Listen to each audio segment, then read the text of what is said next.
আমরা এই সাক্ষাতে সুনির্দিষ্টভাবে দলের পক্ষ থেকে প্রাচীনতম ইসলামী দল 100 বছর বয়স ঐতিহ্যবাহী ইসলামী দলের পক্ষ থেকে আমরা প্রতিনিধিত্ব করেছি।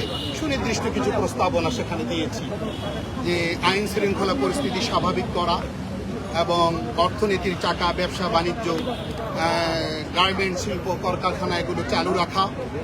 আমরা পিলখানা ট্র্যাজেডি, শাপলা ট্র্যাজেডি, 2021 সালের মোদী বিরোধী আন্দোলন, সর্বশেষ 2024 সালে বৈষম্য বিরোধী ছাত্র আন্দোলন, যেটা পরবর্তীতে সরকার পতনের এক দফা আন্দোলনে পরিণত হয়েছে, সেই আন্দোলনে যারা শাহাদত বরণ করেছেন, যাদেরকে নির্বিচারে গুলি চালিয়ে হত্যা করা হয়েছে, এই হত্যাকাণ্ডে আমরা বিচার চেয়েছি এবং এই আহত যারা হয়েছে তাদের সুচিকিৎসা নিশ্চিত করার জন্য আমরা দৃষ্টি আকর্ষণ করেছি মাননীয় প্রধান উপদেষ্টার।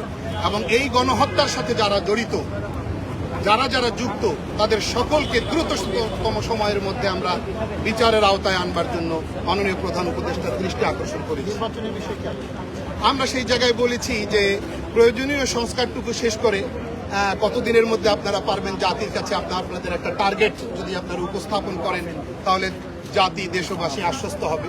আর এটা তো বলার অপেক্ষা রাখে না, এটা তো সবাই বুঝি যে একটা নতুন বাচ্চা, সদ্য ভূমিষ্ঠ নবজাতককে যদি বলা হয় হাঁটতে বা দৌড়াতে, তাহলে এটা তো কঠিন একটা সাবজেক্ট, কঠিন একটা বিষয়।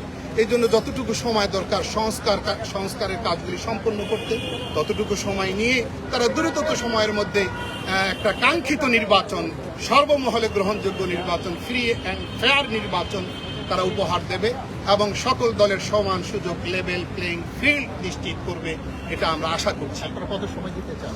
আমরা এই জায়গাটাতে বেঁধে দেওয়া, কোনো সময় বেঁধে দেওয়ার কথা আমরা বলিনি।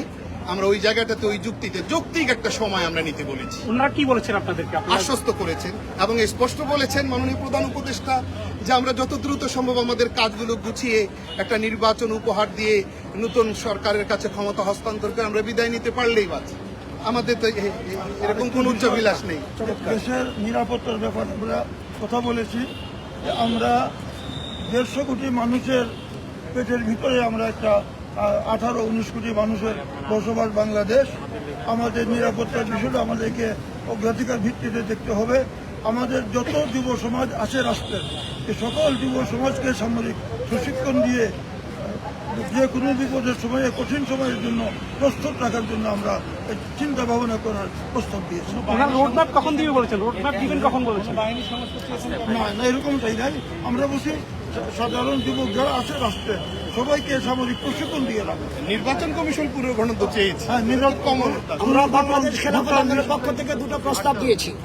1 নম্বর, যতদিন পর্যন্ত দেশটাকে দলীয়করণ থেকে মুক্ত করা না হবে ততদিন পর্যন্ত নির্বাচন না দিয়ে নির্বাচন করে দিবেন। দ্বিতীয় কথা বলেছি, পুলিশ এবং র্যাব হেফাজতে নির্লজ্জ যে নির্যাতন করা হয়, ওই নির্যাতন থেকে দেশ এবং জনগণকে, রাজনৈতিক কর্মীদেরকে মুক্ত করার জন্য ব্যবস্থা নেওয়ার জন্য প্রধান উপদেষ্টার প্রতি আবেদন করেছি। প্রধান উপদেষ্টা রাষ্ট্র পরিচালনার ব্যাপারে আমাদের কাছ থেকে সহযোগিতা চেয়েছেন। আমরাও প্রধান উপদেষ্টাকে সর্বাত্মক সহযোগিতা করার জন্য আমরা প্রতিশ্রুতিবদ্ধ ইনশাআল্লাহ। সিনিয়র যুগ্ম মহাসচিব, বাংলাদেশ খেলাফত আন্দোলন, পাশে আছেন খেলাফত আমির মৌলানা আবু জাফর কাসেম। ধন্যবাদ আপনাদের সবাইকে।